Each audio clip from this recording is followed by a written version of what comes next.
Ortega, abogada defensora de los derechos humanos, miembro fundador de COFAVIC. Le preguntaba por qué ha aumentado el número o la presencia de militares en el control de manifestaciones civiles.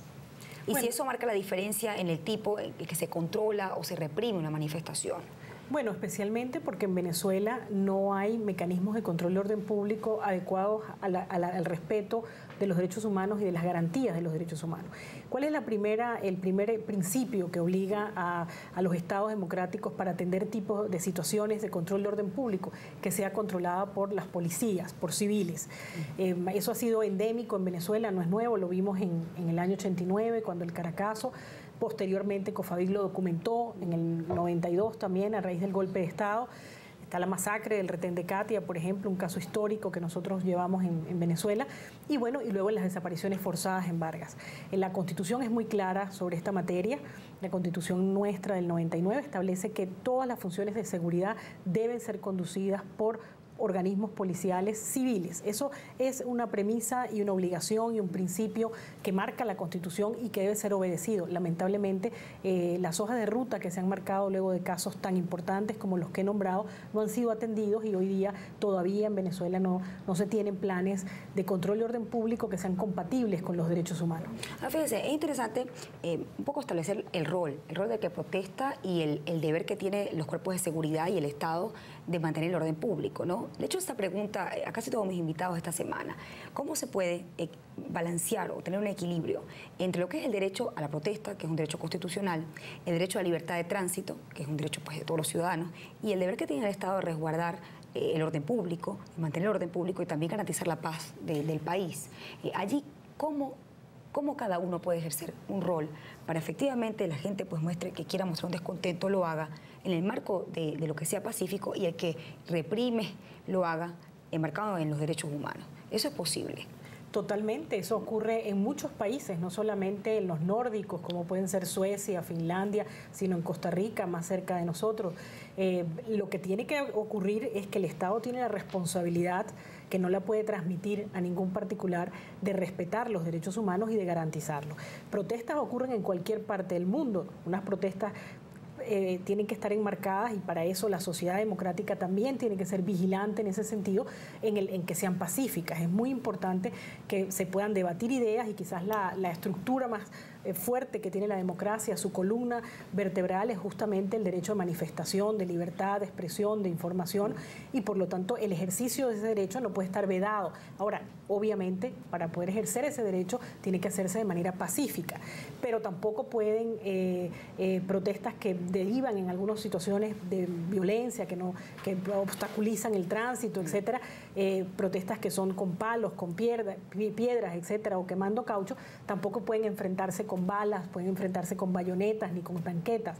Por lo tanto, el Estado, que es el moderador, es el llamado a respetar las reglas democráticas, tiene que estar obligado a tener mecanismos para controlar estas situaciones que no deriven en mayor violencia o en una situación difícil y proteger los derechos humanos. Ahora, según los reportes que tenemos, en algunas manifestaciones efectivamente ha habido personas, y ahí no digo estudiantes porque hay muchas otras personas que manifiestan, que no necesariamente son estudiantes, que lanzan botellas y piedras.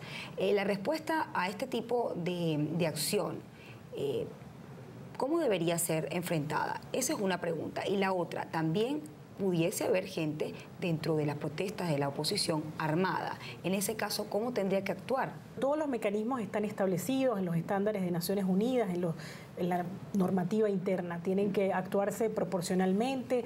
Lo que es muy importante es que quienes estén protestando tienen que saber que su primera opción y su mayor interés debe ser captar a los otros, es decir, tratar de manera de que otros se sumen, y con la violencia lo que se hace más bien es evitar que otros que puedan tener los mismos anhelos, las mismas historias, las mismas peticiones, se sientan aislados y no puedan sumarse, porque la protesta tiene que ser creativa en el marco de lo pacífico, en el marco de las reglas democráticas.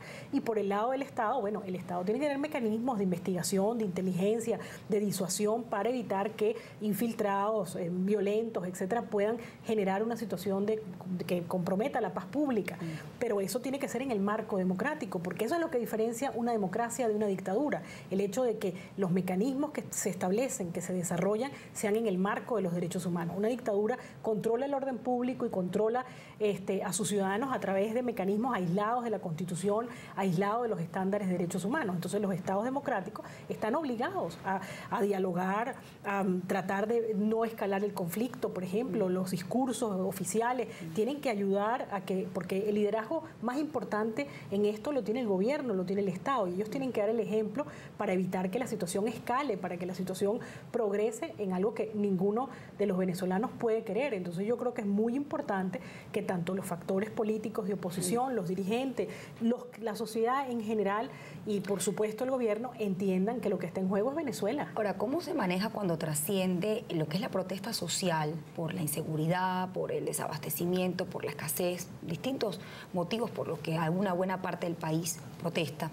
Y cuando ya la protesta es de tipo político, hay gente que efectivamente protesta porque se ha planteado, bueno, esquemas que no son democráticos para algunos, así lo dice pues el gobierno. Entonces allí, ¿cómo debería actuar la Guardia Nacional cuando la protesta trasciende a lo político y cuando no se entiende el carácter democrático de esa protesta, cuando tiene un fin que no tiene un carácter democrático, si eso fuese así? Bueno, ya eso no es protesta, ya eso es golpe de Estado, una situación distinta, y en esos casos el Estado, en el marco democrático, garantizando el debido proceso, las garantías judiciales, debe investigar y castigar a los responsables, pero esos son hechos individuales, es decir, porque ocurran un robo en una calle, en una esquina, no se puede castigar a todos los que están en esa esquina.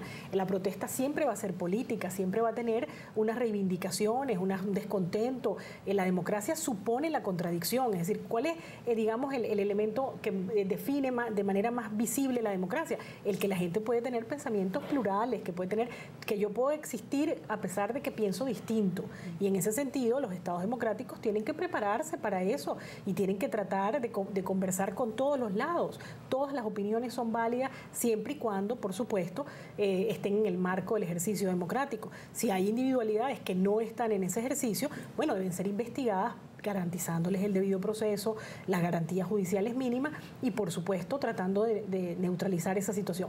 Lo que no puede existir es criminalizarse la protesta, satanizarla, tratar de evitar que aliar el concepto de protesta con golpe de Estado, con fascismo, con una serie de elementos que realmente a la historia, y quizás tú, Shirley, lo conoces muy bien, han dejado heridas muy fuertes, muy graves. No se puede utilizar esos términos de manera tan banal, en algunos casos, que lo que hace es ofender a las víctimas de esos crímenes, que son unos crímenes históricos que a toda la sociedad, independientemente de nuestra creencia religiosa, nos conmueve. Entonces, por lo tanto, yo creo que lo que tiene que haber un poco en el país es razonabilidad, es seriedad y responsabilidad de todos los actores de la propia sociedad democrática y principalmente del gobierno, sin duda alguna. Yo tengo que hacer una pausa. En estos 25 años, que quizás un poco más, pero 25 años que está usted al frente de COFAVIC, ¿siente que lo que ha venido ocurriendo estos 15 días tiene algún punto coincidente con lo que ocurrió en Venezuela en materia de derechos y violación de derechos humanos hace un cuarto de siglo? Eso me lo responde al regreso. Hacemos una pausa y ya volvemos.